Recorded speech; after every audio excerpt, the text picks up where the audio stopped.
ഈ കഴിഞ്ഞ ദിവസങ്ങളിൽ നമ്മളെ ഞെട്ടിക്കുന്ന ഒരു വീഡിയോ നമ്മൾ കണ്ടിരുന്നു. സാധാരണ ഞെട്ടിക്കുന്ന എന്നൊക്കെ പറഞ്ഞാലും നമ്മളങ്ങനെ ഞെട്ടാറില്ല, കേരളീയരല്ലേ. ഒരുപാട് തിക്താനുഭവങ്ങളിലൂടെ നമ്മൾ കടന്നുപോയവരാണ്. പ്രളയത്തെയും കോവിഡിനെയും ഒക്കെ നമ്മൾ അതിജീവിച്ചവരാണ്. പക്ഷേ ഈ കഴിഞ്ഞ ദിവസം കണ്ടത് ഒരു മുരളി കുന്നംപുറത്ത് എന്ന് പറയുന്ന വെള്ളം എന്ന് പറയുന്ന ഒരു പ്രശസ്തമായിട്ടുള്ള സിനിമയൊക്കെ എടുത്തിട്ടുള്ള ജയസൂര്യ അഭിനയിച്ച സിനിമയൊക്കെ എടുത്തിട്ടുള്ള ആ നിർമ്മാതാവിൻ്റെ കരച്ചിലാണ്. അദ്ദേഹം 3 സിനിമകളാണ് കേരളത്തിൽ എടുത്തിട്ടുള്ളത്. ഒന്ന് വെള്ളമാണ്. ആ വെള്ളത്തിലൂടെ അദ്ദേഹം ഫേമസ് ആകാനുള്ളൊരു കാരണം അത് അദ്ദേഹത്തിൻ്റെ തന്നെ കഥയാണെന്നും അദ്ദേഹം മദ്യപിച്ച് മതോന്മത്തനായി നടന്ന ഒരാളാണെന്നും പിന്നീട് അദ്ദേഹം മദ്യപാനമൊക്കെ നിർത്തി ജീവിതത്തിലേക്ക് തിരിച്ചു വന്നതാണെന്നും അതിനുശേഷം അദ്ദേഹം ബിസിനസ്സിൽ വലിയ ഉയരങ്ങൾ കീഴടക്കി എന്നുമൊക്കെ പറഞ്ഞുകൊണ്ടാണ് ആ വീഡിയോ അല്ലെങ്കിൽ സിനിമ തന്നെ വലിയ ഫേമസ് ആകുന്നത്. എന്ന് പറഞ്ഞാൽ ഒരു റിയൽ സ്റ്റോറി ആണ് എന്നുള്ളതാണ് കാണിച്ചിരുന്നത്. പക്ഷേ ഒരു സിനിമാറ്റിക് ആയിട്ട് ഏറ്റവും അവസാനം വലിയ 20,000-ലധികം തൊഴിലാളികളുള്ള ഒരാളായി മാറുന്നതൊക്കെ ആയിട്ടാണ് കാണിച്ചിരുന്നത്. പക്ഷേ ഈ കഴിഞ്ഞ ദിവസങ്ങളിൽ നമ്മുടെ ഹൃദയം തകർന്നു പോകുന്നൊരു കരച്ചിലാണ്. ഒരാൾ അദ്ദേഹത്തിൻ്റെ മരണമൊഴിയാണ്, അദ്ദേഹം മരിക്കാൻ പോവുകയാണ്, ആത്മഹത്യ ചെയ്യാൻ പോവുകയാണ് എന്ന് പറഞ്ഞുകൊണ്ട് ഒരു ഫേസ്ബുക്കിലൊരു വീഡിയോ പങ്കുവെക്കുന്നു. ആ വീഡിയോ കുറച്ച് കഴിഞ്ഞ് അത് ത്രെഡ്സിൽ കിടന്നുകൊണ്ടാണ് അതിപ്പോൾ ഇന്ന് വലിയ വിവാദമായി മാറിയത്. ആ വീഡിയോ അദ്ദേഹം അപ്പം തന്നെ ഡിലീറ്റ് ചെയ്തു. ആ വീഡിയോയിലൂടെ അദ്ദേഹം അങ്ങേയറ്റം കരഞ്ഞുകൊണ്ട്, അതൊരിക്കലും അഭിനയമാണെന്ന് നമുക്ക് ഒരിക്കലും തോന്നാനും കഴിയില്ല. അപ്പോൾ അതുപോലെ തന്നെ വളരെ കരഞ്ഞുകൊണ്ട് വളരെ ടച്ചിങ് അദ്ദേഹം പറയുന്നു, എനിക്ക് ഭാര്യയോടും മക്കളോടുമൊപ്പം ജീവിച്ച് കൊതി തീർന്നില്ല, അതിൽ എനിക്ക് പക്ഷേ മരിച്ചേ തീരൂ എന്നാണ് അദ്ദേഹം പറയുന്നത്. അത് കഴിഞ്ഞിട്ട് പക്ഷേ അദ്ദേഹം പറയുന്നത്, നിങ്ങളാരും മദ്യപിക്കരുത്, എന്നെ കണ്ട് എൻ്റെ കഥ കേട്ട് നിങ്ങൾ മദ്യപാനം നിർത്തിയവരാണെങ്കിൽ വീണ്ടും മദ്യപിക്കരുത്. അതിനൊന്നും ഒരു ലോജിക്കില്ല. പക്ഷേ മരിക്കാൻ പോകുന്ന ഒരാൾക്ക് ലോജിക്ക് വേണം എന്നുള്ളതൊന്നും നമുക്ക് പറയാൻ പറ്റില്ലല്ലോ. പക്ഷേ ഇതിൽ പ്രധാനപ്പെട്ടൊരു കാര്യം അദ്ദേഹം പറഞ്ഞത്, ഈ അഭിലാഷ് പിള്ള അതുപോലെ വിഷ്ണു ശശിശങ്കർ ഇതുപോലെയുള്ള ആളുകളൊക്കെ തന്നെ അദ്ദേഹത്തെ വലിയ തോതിൽ പറ്റിച്ചതാണ് എന്നുള്ളതാണ് പറഞ്ഞിട്ടുള്ളത്. ആ പറ്റിച്ചതാണ് എന്ന് പറയാനുള്ളൊരു കാര്യം, അദ്ദേഹം ഈ കഴിഞ്ഞ തവണ സുമതി വളവ് എന്ന് പറയുന്ന ഒരു സിനിമ എടുത്തിരുന്നു. അതിൽ അർജുൻ അശോകനൊക്കെയാണ് അഭിനയിച്ചത്. അത്യാവശ്യം തരക്കേടില്ലാതെ ഓടി എന്നൊക്കെയാണ് തോന്നുന്നത്. ഞാൻ ആ സിനിമ കുറച്ച് കണ്ടപ്പോൾ തന്നെ പിന്നെ എനിക്ക് മുഴുവനായിട്ട് വന്ന് തീർക്കാൻ പറ്റിയില്ല. അപ്പോൾ അതിൻ്റെ തന്നെ റൈറ്ററും അതുപോലെ തന്നെ ഡയറക്ടറും ഒക്കെയാണ് വിഷ്ണു ശശിശങ്കറും, അതുപോലെ റൈറ്ററാണ് അഭിലാഷ് പിള്ളയൊക്കെ തന്നെ. അപ്പോൾ അവരൊക്കെ തന്നെ ചതിയന്മാരാണ്, എന്നെ പറ്റിക്കുകയായിരുന്നു. ഈ വിഷ്ണു ശശിശങ്കറിന് പണി അറിയില്ല, ഇവരൊക്കെ തന്നെ വലിയ ഉടായിപ്പാണ്. അതുകൊണ്ട് 7 കോടി രൂപ അദ്ദേഹത്തിന് നഷ്ടം വന്നിരിക്കുന്നു. കാരണം ഇതൊക്കെ വിജയിച്ചു എന്ന് പറഞ്ഞാണ് കേട്ടോ നമ്മളൊക്കെ അറിയുന്നത്. ഈ സുമതി വളവൊക്കെ തന്നെ വിജയിച്ചു എന്നൊക്കെ പറഞ്ഞ് ഭയങ്കര ആഘോഷവും 25 കോടി രൂപ ഗ്രോസ് കളക്ഷൻ കിട്ടിയെന്നൊക്കെ പറഞ്ഞിരുന്നു. ഇതൊക്കെ മഹാ തട്ടിപ്പാണെന്ന് നമുക്കറിയാം. കാരണം എന്ന് വെച്ചാൽ സിനിമ വിജയിച്ചു എന്ന് പറഞ്ഞ് ഇവർ മറ്റേ തിയേറ്ററിൽ കൊണ്ടുവന്ന് വെച്ച് കേക്ക് മുറിക്കുകയും കുറേ ഈ പറയുന്ന പോലെ കാക്കക്കുയിൽ മറ്റേ ഊമക്കുയിൽ എന്നൊക്കെ പറഞ്ഞ് കുറേ ചാനലുകൾ എന്ന് ഇതിൻ്റെ വീഡിയോ എടുത്ത് ഇടുകയൊക്കെ ചെയ്യും. എന്നിട്ട് അടുത്ത പ്രൊഡ്യൂസറെ പിടിക്കും എന്നുള്ളൊരു പണിയാണ് ഇവിടെ നടക്കുന്നത്. അപ്പോൾ അങ്ങനെയൊക്കെ തന്നെയാണ് ഞാനിത് വിചാരിച്ചത്. യഥാർത്ഥത്തിൽ ഞാൻ അദ്ദേഹത്തിന് അനുകൂലമായൊരു വീഡിയോ ചെയ്യണം എന്ന് വിചാരിച്ചിരിക്കുകയായിരുന്നു. അപ്പോഴാണ് ഒരു മേജർ ട്വിസ്റ്റ് ഉണ്ടാകുന്നത്. ആ ട്വിസ്റ്റ് എന്ന് പറയുന്നത്, ഈ ഇതിൻ്റെ വിഷ്ണു ശശിശങ്കറും അതുപോലെ തന്നെ ഈ അഭിലാഷ് പിള്ളയും അതുപോലെ മറ്റൊരു ഈ പറയുന്ന ഡയറക്ടർ, അദ്ദേഹം യഥാർത്ഥത്തിൽ ഇദ്ദേഹത്തിൻ്റെ വേറൊരു സിനിമ എടുത്ത ഡയറക്ടറാണ്. അതായത് നദികളിൽ സുന്ദരി യമുന എന്ന് പറയുന്ന സിനിമ എടുത്തിട്ടുള്ള ഒരു ഡയറക്ടറാണ്. ആ ഡയറക്ടർ കൂടി വന്നിരുന്ന് ഇന്നൊരു ഏതാണ്ട് 1.5 മണിക്കൂറുള്ള ഒരു പത്രസമ്മേളനം നടത്തി. ആ ഡയറക്ടർക്കും പണിയറിയില്ല. അയാളൊക്കെ കൂടി നദികളിൽ സുന്ദരി യമുന ഒന്നും അത്ര വിജയിച്ചില്ല. അത് ധ്യാൻ ശ്രീനിവാസൻ അജു വർഗീസും ഒക്കെ അഭിനയിച്ചിട്ടുള്ള ഒരു പടമാണ്. അപ്പോൾ ഇവരൊക്കെയാണ് ആ സിനിമ അഭിനയിച്ചത് എന്നുള്ളതാണ് പറഞ്ഞിരുന്നത്. എന്നാണ് സുജേഷ് പാണത്തൂരും പിന്നെ ഉണ്ണി വെള്ളോറയും. അപ്പോൾ അതിൽ സുജേഷ് പാണത്തൂരാണെന്ന് തോന്നുന്നു ഇന്ന് നമ്മുടെ പത്രസമ്മേളനത്തിൽ ഉണ്ടായിരുന്നു. അപ്പോൾ ഇവരൊക്കെ തന്നെ ഉടായിപ്പാണെന്നും ഇവരൊക്കെ കൂടി പറ്റിച്ചു വന്നും ഈ നദികളിൽ സുന്ദരി യമുനയിൽ ഏതാണ്ട് 2 കോടി രൂപ നഷ്ടവും. അതിൽ 1 കോടി രൂപ അദ്ദേഹത്തിന്, 1 കോടി രൂപ വേറൊരാൾക്ക് നഷ്ടം വന്നു. പിന്നെ ഇതിൽ 7 കോടി രൂപ. അങ്ങനെ ആകെ കടത്തിലായി. നേരത്തെയുള്ള ബിസിനസ്സുകളൊക്കെ തന്നെ വലിയ ബുദ്ധിമുട്ടിലായിരുന്നു. അതൊരു ടൈൽസിൻ്റെ ബിസിനസ്സായിരുന്നു. ആ ടൈൽസിൻ്റെ ബിസിനസ് ജർമ്മനിയിലേക്ക് മറ്റേ ഓസ്ട്രേലിയയിലേക്ക് കയറ്റി വെച്ചിരുന്നു. 15 കണ്ടെയ്നർ ടൈലുകളാണ് അദ്ദേഹം ഇവിടെ നിന്ന് കയറ്റിവിട്ടത്. പക്ഷെ അവിടെ ചെന്നപ്പോഴത്തേക്കും അയാളും ചതിച്ചു. അതായത് ഈ എഴുത്തുകാരും അതുപോലെ സംവിധായകരും മാത്രമല്ല, ഇതുപോലെ ബിസിനസ്സിലും ഒരു ചതി പറ്റി. ആ ചതി പറ്റിയതെന്ന് പറയുന്നത്, അവിടെ ഷിബു ലോറൻസ് എന്ന് പറയുന്ന ഒരാൾക്കാണ് ഇത് കൊടുത്തുവിട്ടത്. അയാളും ചതിച്ചു എന്ന് പറഞ്ഞുകൊണ്ടാണ് ഇയാൾ പിന്നീട് പത്രങ്ങൾക്കും മാധ്യമങ്ങൾക്കും ഒക്കെ തന്നെ ബൈറ്റ് കൊടുത്തിട്ടുള്ളത്. അതായത് മനോരമ അടക്കം മാതൃഭൂമി അടക്കം എല്ലാ ചാനലുകൾക്കും തന്നെ ഇദ്ദേഹം ബൈറ്റ് കൊടുത്തു. അപ്പോൾ ഇത് വലിയ തോതിൽ സോഷ്യൽ മീഡിയയിൽ നിന്ന് കത്തുകയും ഇദ്ദേഹത്തോട് വലിയ അനുകമ്പ ഉണ്ടാവുകയും ഒക്കെ ചെയ്തു. കൂടാതെ അദ്ദേഹം നിരവധി പേർക്ക് പണം കൊടുക്കാറുണ്ട്. അതായത് ഈ പറയുന്ന പോലെ സൈജു കുറുപ്പിനും അതുപോലെ അശോകൻ്റെ മകനൊക്കെ തന്നെ അർജുൻ അശോകനൊക്കെ തന്നെ പണം അർജുൻ അശോകന് കൊടുക്കാണ്ടെന്നല്ല സൈജു കുറുപ്പിനെ കൊടുക്കാനുണ്ട് എന്നാണ് പറയുന്നത്. പക്ഷേ അദ്ദേഹം മരിക്കാൻ പോവുകയാണ് എന്ന് പറഞ്ഞുകൊണ്ടാണ് ആ വീഡിയോ ചെയ്തത്. അത് കേൾക്കുമ്പോൾ നമുക്ക് ആരുടെയും തന്നെ ഹൃദയത്തിൽ തട്ടുന്ന വലിയൊരു വീഡിയോ ആണ്. പക്ഷേ ഇതെല്ലാം നമ്മൾ ശരിയാണ് എന്ന് വിചാരിച്ചിരിക്കുന്നു. ഇദ്ദേഹം ആകെ 3 സിനിമകളാണ് പ്രൊഡ്യൂസ് ചെയ്തത്. ഒന്ന് നദികളിൽ സുന്ദരി യമുന, അത് ഈ പറയുന്ന പോലെ അത്ര സുന്ദരമായി പോയില്ല. പിന്നെ രണ്ടാമത്തത് ആദ്യത്തേത് വെള്ളം സിനിമയാണ്. വെള്ളം സിനിമയിൽ അദ്ദേഹത്തിന് വലിയ നഷ്ടമുണ്ടായി എന്നുള്ളതൊന്നും അദ്ദേഹം പറയുന്നില്ല. പിന്നെ കൂടാതെ അടുത്തത് ഈ പറയുന്ന പോലെ മൂന്നാമത്തെ സിനിമയാണ് സുമതി വളവ്, അതാകെ വളഞ്ഞു പോയി എന്നുള്ളതാണ് പുള്ളി പറയുന്നത്. അപ്പോൾ ഇങ്ങനെയൊക്കെ നിൽക്കുമ്പോൾ നമ്മൾ അദ്ദേഹത്തിന് അനുകൂലമായിട്ടൊരു വീഡിയോ ചെയ്യണം എന്ന് വിചാരിച്ച് ഞാൻ ചെയ്യാമെന്ന് വിചാരിച്ചിരിക്കുമ്പോഴാണ് ഇന്ന് ഇവരുടെ ഒരു പത്രസമ്മേളനമുണ്ട്. ഈ അഭിലാഷ് പിള്ളയുടെയും അതുപോലെ വിഷ്ണു ശശിശങ്കറിൻ്റെയും അതുപോലെ തന്നെ ഈ പറയുന്ന സുജേഷ് പാണത്തൂരിൻ്റെയും ഒക്കെ തന്നെ ഒരു പത്രസമ്മേളനം ഉണ്ട് കേട്ടോ. എന്നാൽ പിന്നെ അതുകൂടി കഴിയട്ടെ എന്ന് വിചാരിച്ചു. കഷ്ടപ്പെട്ട് ഒരു 1.5 മണിക്കൂർ ഇരുന്ന് ഞാനത് കേട്ടു. അപ്പോൾ അത് കേട്ട് കഴിഞ്ഞപ്പോൾ നമുക്ക് പിക്ചറാകെ തന്നെ മാറി. കാരണം ഇവർ പറയുന്നൊരു കാര്യം, ഇദ്ദേഹം ഒരു രൂപ പോലും ഇല്ലാതെ സിനിമ എടുക്കാൻ വേണ്ടി വന്നു. ഇദ്ദേഹത്തിൻ്റെ 5 പൈസ ഇല്ലായിരുന്നു. ഇദ്ദേഹം തന്നെ പറയുന്നുണ്ട് ബിസിനസ്സൊക്കെ വലിയ നഷ്ടത്തിലും പ്രശ്നത്തിലും ഒക്കെ ആയിരുന്നു എന്ന് പറയുന്നുണ്ട്. അപ്പോൾ അതെല്ലാം കഴിഞ്ഞതിന് ശേഷം ഇദ്ദേഹം മറ്റു പല ആളുകളുടെയും ഫിനാൻസിയേഴ്സിൻ്റെയും മറ്റു പല കോ പ്രൊഡ്യൂസേഴ്സിൻ്റെയും ഒക്കെ പണം മേടിച്ചുകൊണ്ട് അവരുടെ സഹായത്തോട് ഇദ്ദേഹം സിനിമ നിർമ്മിക്കുകയാണ് ചെയ്തിട്ടുള്ളത്. അപ്പോൾ അതിൽ നിന്ന് ഇദ്ദേഹം പറയുന്ന കണക്കുകളൊക്കെ തന്നെ തെറ്റാണ് എന്നുള്ളതാണ് ഇവർ പറഞ്ഞേക്കുന്നത്. അപ്പോൾ ഇതൊക്കെ അവിടെ നിൽക്കട്ടെ. ഇതിൽ മറ്റൊരു കാര്യം കൂടി എനിക്ക് നിങ്ങളോട് പറയാനുണ്ട്. ഇദ്ദേഹം പറഞ്ഞ ബിസിനസ് എന്ന് പറയുന്നത് ഈ ആദ്യം 15 കണ്ടെയ്നർ ഓസ്ട്രേലിയയിലേക്ക് അയച്ചു. പിന്നെ അവിടെ നിന്ന് വിളിച്ചിട്ട് അവർ പറഞ്ഞു ഈ കണ്ടെയ്നറിലെ പ്രൊഡക്ട്സ് ഒക്കെ ഡാമേജ്ഡാണ്, അതുകൊണ്ട് ടൈൽസ് ആണ്, അതുകൊണ്ട് നിങ്ങൾ ക്വാളിറ്റി ടെസ്റ്റ് ഒന്നും നടത്തിയിട്ടുണ്ടായില്ല, മറ്റൊരു 16 കണ്ടെയ്നർ കൂടി അയക്കാൻ പറഞ്ഞു. അങ്ങനെ മറ്റൊരു 16 കണ്ടെയ്നർ കൂടി അയച്ചു എന്നാണ് പറയുന്നത്. അതിൽ ഷിബു ലോറൻസ് ചതിച്ചു എന്നാണ് പറയുന്നത്. അദ്ദേഹത്തിൻ്റെ ഒരു അദ്ദേഹത്തിനെതിരെ ഇദ്ദേഹം ഒരു പത്രസമ്മേളനം വിളിക്കുകയും പത്രസമ്മേളനത്തിൽ സംസാരിക്കുകയൊക്കെ ചെയ്തിരുന്നു. അതിനുശേഷം ഷിബു ലോറൻസിൻ്റെ കൂടി ഒരു വിശദീകരണം പുറത്തേക്ക് വന്നിട്ടുണ്ട്.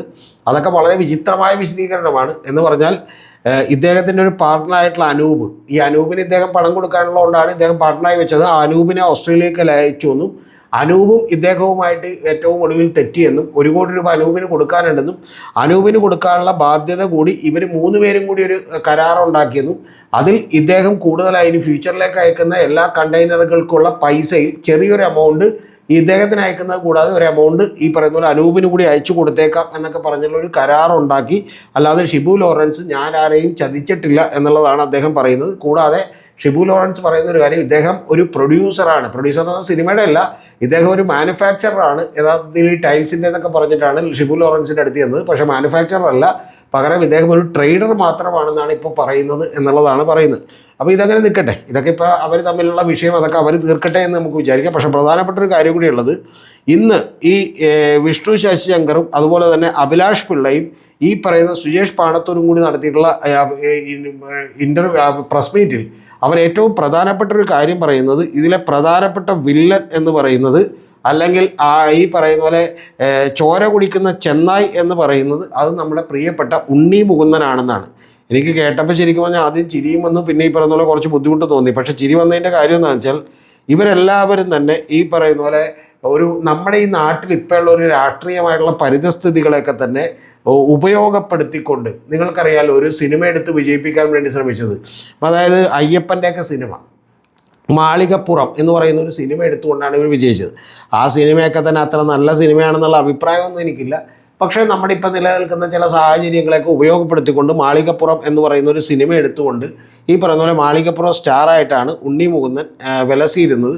അപ്പോൾ അതിൽ കൂട്ടത്തിലുണ്ടായിരുന്ന ടീമാണ് ഈ വിഷ്ണു ശശിശങ്കർ എന്ന് പറയുന്ന ഡയറക്ടർ, അതുപോലെ അഭിലാഷ് പിള്ള എന്ന് പറയുന്ന റൈറ്റർ. ഇതിൽ വിഷ്ണു ശശിശങ്കർ എന്ന് പറയുന്ന ഡയറക്ടർ എന്ന് പറഞ്ഞാൽ നിങ്ങൾ അറിയേണ്ടത് എൻ രാധാകൃഷ്ണൻ എന്ന് പറയുന്ന നമ്മുടെ BJPയുടെ ഒരു എറണാകുളത്തുള്ള വലിയ നേതാവുണ്ട്. ആ വലിയ നേതാവിൻ്റെ മകളുടെ ഭർത്താവ് കൂടിയാണ്. അവർ തമ്മിലുള്ള കല്യാണം എടുത്ത് കഴിഞ്ഞേ ഉള്ളൂ. അപ്പോൾ ഇത്തരത്തിലുള്ള ഒരു ബാക്ക്ഗ്രൗണ്ട് ഉള്ളവരാണ്. ഏതാണ്ട് സംഘി ഈ പറയുന്ന പോലെ താല്പര്യമുള്ള ആളുകളൊക്കെ തമ്മിലുള്ള ഒരു അടിയാണെന്ന് നമ്മൾ വിചാരിക്കും. പക്ഷേ ഈ പ്രസ് മീറ്റ് നമ്മളേണ്ട 1.5 മണിക്കൂർ കൂടി കേട്ടാൽ ഇവർ പറയുന്നതാണ് ശരി എന്ന് തോന്നും. ഈ പറയുന്ന നമ്മുടെ മുരളി കുന്നംപുറത്ത് കാണിക്കുന്നത് ഒരു അഭ്യാസമാണോ എന്ന് പറയുന്ന സംശയം ഉണ്ടാവും. പക്ഷേ ഇതൊക്കെ ഞാൻ പറഞ്ഞിട്ട് പോലും ഇപ്പം നിങ്ങൾ ആ വീഡിയോ ഒറ്റക്കെടുത്ത് കണ്ടിട്ടുണ്ടെങ്കിൽ അത് വളരെ ടച്ചിങ് ആയി തോന്നുന്നൊരു വീഡിയോ ആണെന്നുള്ള കാര്യത്തിൽ എനിക്ക് സംശയമില്ല. പക്ഷേ അതിൻ്റെ പുറകിൽ ഇദ്ദേഹത്തിൻ്റെ തന്നെ ചില അഭ്യാസങ്ങളോ പിടിപ്പുകേടുകളോ ഒക്കെ ഉണ്ടോ എന്ന് നമുക്ക് സംശയം തോന്നും. അദ്ദേഹം വളരെ മോശപ്പെട്ട ആളാണെന്നൊന്നും ഞാൻ പറയുന്നില്ല. കാരണം ഇപ്പോൾ ഷിബു ലോറൻസ് ആണെങ്കിലും ഇന്ന് പ്രസ് മീറ്റ് നടത്തിയവരാണെങ്കിലും ഈ മുരളി കുന്നംപുറത്തിനെ കുറിച്ച് അങ്ങനെയൊന്നും ഒരു ഡയലോഗുകളൊന്നും പറയുന്നില്ല. വളരെ നന്നായി പെരുമാറുന്ന, നന്നായി ഇടപെടുന്ന ഒരാളായിട്ട് തന്നെയാണ് പറയുന്നത്. പക്ഷേ അദ്ദേഹത്തിന് എന്ത് പറ്റിയെന്നറിയില്ല. എന്താണെങ്കിലും ഇതിൻ്റെ പിന്നിൽ ഇവർ പറയുന്ന ഒരു പ്രധാനപ്പെട്ട കാര്യം, PR ഏജൻസികൾ ഉപയോഗിച്ച് ഈ പറയുന്ന വിഷ്ണു ശശിശങ്കറേയും അതുപോലെ അഭിലാഷ് പിള്ളയെയും ഒക്കെ ഉണ്ണി മുകുന്ദൻ്റെ അടുത്ത് നിന്നും വിട്ടുപോയത് കൊണ്ട് അവരെ തകർക്കാനും അവർ പുതിയ സിനിമകളൊക്കെ ചെയ്യാതിരിക്കാനുമുള്ള ഒരു തന്ത്രം മെനയുന്ന പണിയാണ് ഉണ്ണി മുകുന്ദൻ കാണിച്ചിട്ടുള്ളത് എന്നുള്ളതാണ് അവർ പറയാതെ പറഞ്ഞു വച്ചിട്ടുള്ളത് എന്നുള്ളതാണ് ഏറ്റവും പ്രധാനപ്പെട്ട കാര്യം. കൂടാതെ ഇതിൻ്റെ പുറകിൽ മറ്റൊരു പ്രൊഡ്യൂസറായിട്ടുള്ള വേണു കുന്നപ്പള്ളി, ഈ വേണു കുന്നപ്പള്ളി എന്ന് പറഞ്ഞാൽ അദ്ദേഹം വലിയ സമ്പന്നനായിട്ടുള്ള ഒരു മനുഷ്യനാണ്. അപ്പോൾ അദ്ദേഹം നമുക്കറിയാം ഈ പറയുന്ന പോലെ പൊട്ടി തകർന്നിട്ടുള്ള പല സിനിമകളും അദ്ദേഹം എടുത്തിട്ടുണ്ട്. മമ്മൂട്ടിയുടെ ഒക്കെ തന്നെ ഒരു സിനിമ എടുത്തിട്ടുണ്ടല്ലോ, വലിയൊരു സിനിമ, അതായത് ഒരു ചൈനയിലൊക്കെ അത് വിറ്റുപോയി എന്ന് പറയുന്ന ഒരു സിനിമയുണ്ട്. ഞാനിപ്പോൾ അതിൻ്റെ പേര് ഓർക്കുന്നില്ല. മാമാങ്കം. ആ മാമാങ്കം പോലുള്ള സിനിമ, അതിൽ ഇതുപോലെ വലിയ വിവാദമായിരുന്നു. അടൂർ ഗോപാലകൃഷ്ണൻ്റെയൊക്കെ ജൂനിയറായി സിനിമ പഠിച്ചിട്ടുള്ള ഒരാൾ അദ്ദേഹം വന്നിട്ടാണ് ഇതിൻ്റെ സംവിധായകനായിട്ട് വന്നത്. പിന്നെ സംവിധായകനെ മാറ്റി അതിനുശേഷം മാമാങ്കം വേറെ ആരെ കൊണ്ടെടുത്തു. കോടിക്കണക്കിന് രൂപകളൊക്കെയാണ് എടുത്തത്. എന്താണെങ്കിലും കാണാൻ പറ്റാത്തൊരു പടമായിരുന്നു. ഇനി ചൈനക്കാർ കണ്ടിട്ട് എന്തായി സംഭവം എന്നുള്ളത് നമുക്കറിയാൻ പാടില്ല. ചൈനക്കാർ കണ്ടവരൊക്കെ ഇപ്പോഴും ജീവിച്ചിരിക്കുന്നു, സുഖമായിരിക്കുന്നു എന്നാണ് ഞാൻ വിചാരിക്കുന്നത്. പിന്നെ അവർക്ക് കുഴപ്പമുണ്ടാവില്ല. പാമ്പിനെയും പഴുതാരയൊക്കെ കഴിക്കുന്നതിന് കൂട്ടത്തിൽ ഒരു മാമാങ്കം കൂടി അങ്ങോട്ട് കണ്ടു എന്ന് വിചാരിച്ചാൽ മതി. അപ്പോൾ അത്തരത്തിൽ വേണു കുന്നപ്പള്ളിയും ഈ പറയുന്ന പോലെ ഉണ്ണി മുകുന്ദനും ഇത്തരത്തിലുള്ള ആളുകളും കൂടി ഇവർക്കെതിരെ പെയ്ഡായി PR ഏജൻസികളെ വെച്ചുകൊണ്ട് ഇത്തരം പരിപാടികൾ ചെയ്യുന്നതാണ് എന്നാണ് ഇപ്പം ഇതുവരെയുള്ള കാര്യങ്ങളിൽ നിന്ന് നമുക്ക് മനസ്സിലാവുന്നത്. അങ്ങനെ PR വേണ്ടി നമ്മളാരുടെ നിന്നും കാശ് മേടിക്കാത്തതുകൊണ്ടും നമുക്ക് ഈ പറയുന്ന പോലെ വേണു കുന്നപ്പള്ളിയല്ല, അല്ലെങ്കിൽ ഈ പറയുന്ന പോലെ ഇതുപോലെ ഉണ്ണി മുകുന്ദനെയൊന്നും സോപ്പിടേണ്ട ആവശ്യം നമുക്കില്ലാത്തതുകൊണ്ടും ഞാൻ അസന്നിഗ്ധമായി പറയുന്നു. ഇത് രണ്ടും കേട്ടപ്പോൾ എനിക്ക് തോന്നുന്ന ഒരു കാര്യം, ഇതിൽ വളരെ കൃത്യമായി അവർ പറയുന്ന ഏറ്റവും പ്രധാനപ്പെട്ട ഒരു കാര്യം കൂടിയുണ്ട്. ഈ പിള്ളേർ വന്നിരുന്നിട്ട് പറയുന്നൊരു കാര്യം, ഈ അഭിലാഷ് പിള്ളയോടും ഈ വിഷ്ണു ശശിശങ്കറോടൊന്നും എനിക്ക് വലിയ മതിപ്പൊന്നും ഉണ്ടായിരുന്നില്ല. കാരണം സിനിമ സംവിധായകനും എഴുത്തുകാരൻ എന്നൊക്കെയുള്ള അവർ ഗംഭീരമായിട്ടുള്ള എഴുത്തുകാരാണെന്നോ അവർ വലിയ സംവിധായകരാണെന്നുള്ള തോന്നലൊന്നും എനിക്കില്ല കേട്ടോ. പക്ഷേ പ്രധാനപ്പെട്ട ഒരു കാര്യം, അവർ കുറച്ചുകൂടി മര്യാദക്കാരാണ് ഈ വിഷ്ണു ശശിശങ്കർ എന്നൊക്കെയുള്ളത് ഞാൻ പല സുഹൃത്തുക്കളിൽ നിന്നൊക്കെ അറിഞ്ഞിട്ടുണ്ട്. അതിൽ പറയുന്ന ഏറ്റവും പ്രധാനപ്പെട്ട കാര്യം, ഇതൊരു പബ്ലിക്കലി ഓഡിറ്റിങ്ങിന് വിധേയമാക്കട്ടെ ഈ കണക്കുകൾ മുഴുവൻ എന്നുള്ളതാണ് പറയുന്നത്. കൂടാതെ അവർ പറഞ്ഞിട്ടുള്ള കണക്കുകളൊക്കെ തന്നെ കുറച്ചുകൂടി കൺവിൻസിങ് ആയിട്ടുള്ള കാര്യമാണ് എന്നുള്ളത് എനിക്ക് പറയാതെ വയ്യ. അതിൻ്റെ ഒപ്പം ഇത്തരത്തിലുള്ളൊരു PR ഏജൻസികളുടെ ഒരു പ്രകടനം കൊണ്ടുകൂടി മിസ്റ്റർ ഉണ്ണി മുകുന്ദനൊക്കെ തന്നെ ഈ പറയുന്ന പോലെ ഇവരെ തകർക്കാനുള്ള ശ്രമമാണ് നടക്കുന്നതെങ്കിൽ അതൊന്നും ഈ കേരളത്തിൽ വിലപ്പോവില്ല ഉണ്ണിക്കുട്ട എന്നാണ് എനിക്ക് പ്രിയപ്പെട്ട ഉണ്ണി മുകുന്ദനോട് പറയാനുള്ളത്. കഴിഞ്ഞ ഏതാണ്ട് 1 കൊല്ലം 1.5 കൊല്ലം മുമ്പ് ഞാൻ മാരിറ്റിൽ വെച്ചാണ് ഉണ്ണിയെ കണ്ടതൊരു തവണ. അപ്പോൾ അതുകൊണ്ട് എനിക്ക് പറയാനുള്ളത്, ഉണ്ണിക്കുട്ട ഇത്തരത്തിലുള്ള ചെറിയ കളികളൊക്കെ വലിയ കളികൾക്കൊന്നും നിൽക്കാനുള്ള പ്രായമോ അല്ലെങ്കിൽ വിവരമോ പക്വതയോ ഒന്നും ഉണ്ണി മുകുന്ദനില്ല.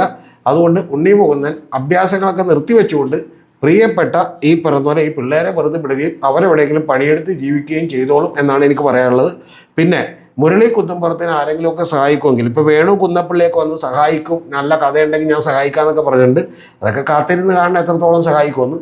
സിനിമയായതുകൊണ്ട് സത്യം പറഞ്ഞിട്ടുണ്ടെങ്കിൽ രാഷ്ട്രീയത്തെക്കാൾ വലിയ അഭ്യാസവും ഈ പറഞ്ഞ പോലെ വാഗ്ദാനവും വഞ്ചനയും ഒക്കെ നടക്കുന്ന ഒരു മേഖല ഏതാണെന്ന് ചോദിച്ചിട്ടുണ്ടെങ്കിൽ അത് സിനിമയാണ്.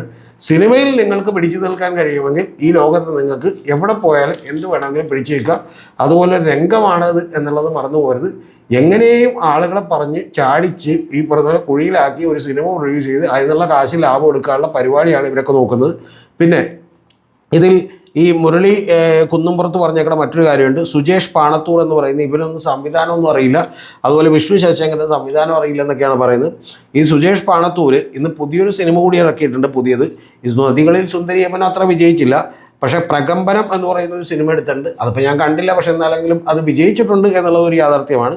അതുകൊണ്ട് അവർ വേറെ അസോസിയേറ്റ് ഡയറക്ടറായിരുന്നു, അസിസ്റ്റൻറ്റ് ഡയറക്ടറായിരുന്നു എന്നൊക്കെ പറഞ്ഞു എന്നാണ് പറയുന്നത്. പക്ഷെ എനിക്കങ്ങനെ തോന്നുന്നില്ല. ഇന്ന് ആ പത്രസമ്മേളനം കേട്ടപ്പോൾ എനിക്ക് തോന്നിയത് അവർ വളരെ സത്യസന്ധമായി കാര്യങ്ങൾ പറഞ്ഞിട്ടുണ്ടാവുമെന്നാണ്. പിന്നെ ചെറിയ ചെറിയ നുണയൊക്കെ സിനിമ ഫീൽഡിൽ പൊതുവെ പറഞ്ഞിട്ടുള്ള അലൗഡ് ആയിട്ടുള്ള ഒരു കാര്യമാണ്.